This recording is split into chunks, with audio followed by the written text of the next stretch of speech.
Charles Aznavour est décédé récemment et l'on a pu entendre beaucoup d'émissions lui rendant hommage. Au cours de l'une d'elles, je l'ai entendu chanter ce refrain « La terre meurt, l'homme s'en fout, il vit sa vie, un point c'est tout ».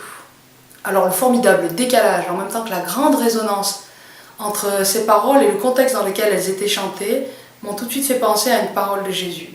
Vous savez, après qu'un jeune homme riche soit venu l'interroger sur ce qu'il faut faire pour hériter la vie éternelle, et suite à sa réaction, Jésus explique à ses disciples « En vérité, je vous le dis, il n'est personne qui, ayant quitté à cause du royaume de Dieu, maison, femme, frères, parents ou enfants, ne reçoivent beaucoup dans ces temps-ci, et dans le siècle à venir, la vie éternelle. » Eh bien, il me semble que nous sommes souvent, parfois, comme ce jeune homme riche venu interroger Jésus.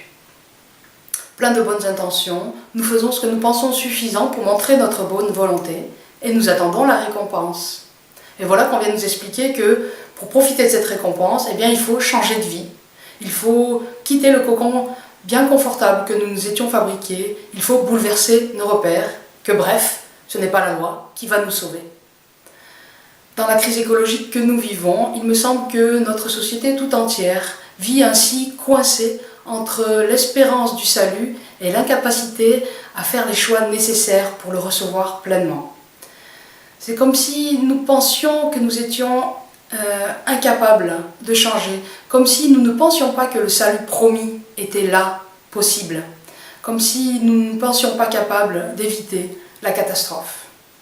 Alors, tout en continuant à nous proclamer les héros de la planète, eh bien, nous continuons à vivre selon les mêmes repères, les mêmes règles que celles que nous avons reçues, avec les mêmes relations avec les autres êtres vivants.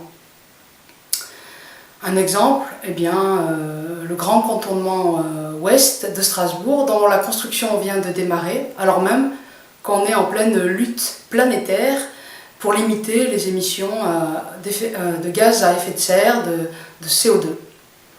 Alors, est-ce que l'homme doit vivre sa vie, un point c'est tout, ou vivre la vie?